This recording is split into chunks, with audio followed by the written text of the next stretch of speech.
नमस्कार। पॉलिटिकल पंचायत देख रहे हैं आप। आपके साथ मैं हूं हिंगलाज दान। राजस्थान में इन दिनों अगर सबसे ज्यादा किसी चीज का किसी को इंतजार है तो वो है मंत्रिमंडल विस्तार, क्योंकि 3 तारीख को रिजल्ट आने और करीब 10 दिन बाद में मुख्यमंत्री के चेहरे पर बीजेपी के फाइनल होने और उसके करीब 15 दिन बीत जाने के बावजूद अभी तक राजस्थान को मंत्रिमंडल मिला नहीं है। राजस्थान अकेले मुख्यमंत्री के भरोसे चल रहा है, क्योंकि जो 2 डिप्टी सीएम बनाए गए हैं उनको अभी तक कोई भी विभाग या कोई भी मंत्रालय दिया नहीं गया है। लिहाजा वो अपने स्वागत से लेकर के अपने क्षेत्र में बैठ कर लेने तक ही सीमित है। आखिर मंत्रिमंडल विस्तार की देरी के पीछे की 3 अहम वजह क्या मानी जा रही है, क्योंकि आज जब बुधवार को ये काफी हद तक तय माना जा रहा था कि मंत्रिमंडल विस्तार होगा। इन 3 वजहों के अंदर सबसे अहम वजह है पीएम मोदी की, क्योंकि बुधवार को जो मंत्रिमंडल विस्तार का एक तरफ कार्यक्रम था, दूसरी तरफ पीएम मोदी के जो विकसित भारत संकल्प यात्रा को लेकर कार्यक्रम थे, उसकी वजह से ये कार्यक्रम तय होना करीब माना जा रहा है। दूसरी वजह है शुभ मुहूर्त। बुधवार की दिन ऐसा माना जा रहा है कि जो पूर्णिमा का अगला दिन है वो प्रतिपदा पड़वा तिथि आती है, और ऐसे में बीजेपी जो कि मुहूर्त को लेकर के काफी अलर्ट रहती है, वो इस दिन अशुभ दिन मंत्रिमंडल विस्तार जैसे काम टाल सकती हैं अगर शुभ मुहूर्त को ध्यान में रखा गया है तो। तीसरी अहम वजह है नामों पर सहमति। मुख्यमंत्री भजन लाल शर्मा अपने दोनों डिप्टी सीएम के बाद दिल्ली के अब तक 2 दौरे कर चुके हैं। 20 तारीख को उनका आखिरी दौरा हुआ था, जिसमें पीएम मोदी से लेकर के अमित शाह, जेपी नड्डा, बीएल संतोष से लेकर के ओम बिरला तक तमाम राष्ट्रीय स्तर के नेताओं से मुलाकात कर चुके हैं।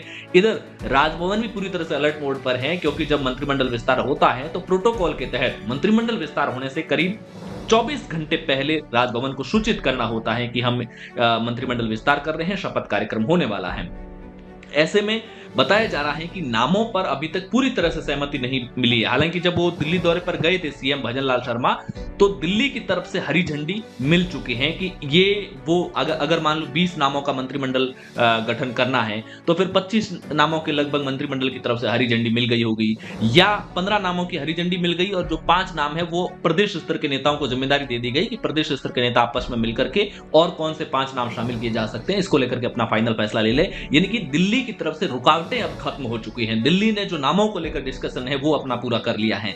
अब कुछ जो फाइनल डिस्कशन बचा है वो प्रदेश स्तर का है। लिहाजा बुधवार की शाम मुख्यमंत्री आवास पर सीपी जोशी हो, चंद्रशेखर हो, राजेंद्र राठौड़ हो, ऐसे तमाम नेताओं ने लंबी बैठक की थी, और बताया जा रहा है कि ये बैठक मंत्रिमंडल विस्तार में नामों पर डिस्कशन को लेकर के ही हुई है। राजस्थान में अगर मंत्रिमंडल को देखेंगे तो राजस्थान में बीजेपी के कुल 115 विधायक जीते हैं, इसमें से 17 राजपूत हैं, जाट 12 हैं, 12 ही ब्राह्मण जीते हैं। ब्राह्मण कोटे से ही सीएम का पद आ चुका है, राजपूत कोटे से डेप्यूटी सीएम का पद आ चुका है, एससी कोटे से डेप्यूटी सीएम का पद आ चुका है। ऐसे में एसटी के 16, गुर्जर 5, 8 वैश्य, 3 रावत, 3 नागर और धाकड़, 3 कड़वी पटेल, 2 विश्नोई, 2 सैनी, 2 यादव, सिंधी 2 जीते हैं, देवासी 1, राजपुरोहित 1, जट सिख 1 और 1 अन्य कोटे से जीता है। ऐसे में जिस समाज वर्ग से जितने ज्यादा लोग जीत करके बीजेपी के टिकट पर आए हैं, जिस समाज वर्ग ने ज्यादा बीजेपी को सपोर्ट दिया है, लिहाजा बीजेपी उस कोटे से मंत्रियों की संख्या भी वैसी ही रहेगी। हालांकि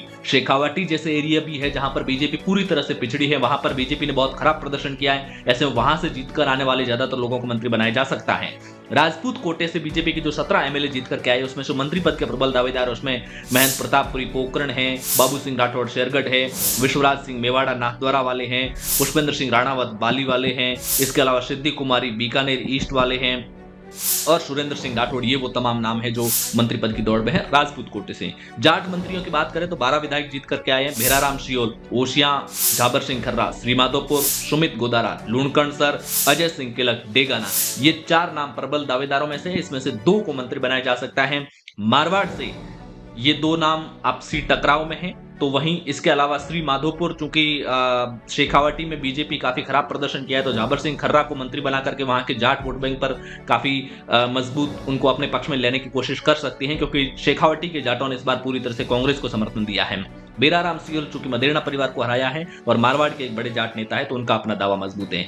आदिवासी मंत्री बनाना बीजेपी के लिए सबसे जरूरी और आदिवासी वोट बैंक सबसे चुनौतीपूर्ण है, क्योंकि जो दक्षिण राजस्थान का एरिया है वहां पर भारतीय आदिवासी पार्टी और भारतीय ट्राइबल पार्टी बीएपी और बीटीपी बड़ी चुनौती बनकर उभरे हैं। फूल सिंह मीणा उदयपुर ग्रामीण से मंत्री पद के दावेदार हैं।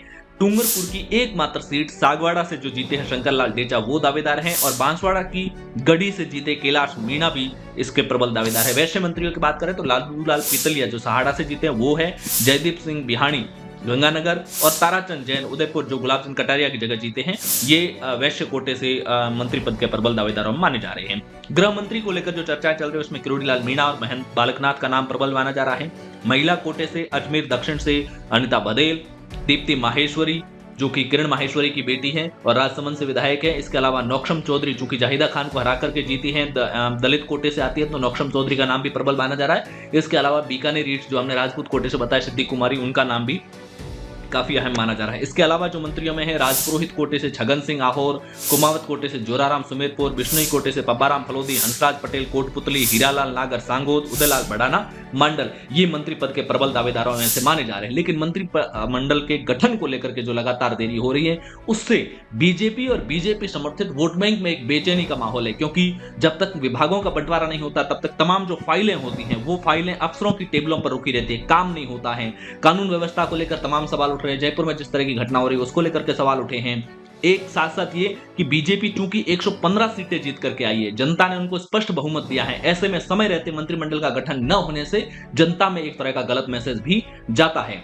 हालांकि मंत्रिमंडल के गठन के बाद में किस तरह के जातिगत समीकरण साजे जाते हैं, किस तरह का क्षेत्रीय संतुलन साधा जाता है, लोकसभा के चुनाव अगले 4 से 5 महीने के अंदर अंदर होना है, ऐसे में बीजेपी के लिए एक बड़ी टास्क भी है मंत्रिमंडल का गठन होना। इसको लेकर आपकी क्या कुछ राय है, कमेंट बॉक्स में जरूर बताइए। पॉलिटिकल पंचायत को अगर आपने अब तक सब्सक्राइब नहीं किया है तो सब्सक्राइब जरूर कीजिए। शुक्रिया।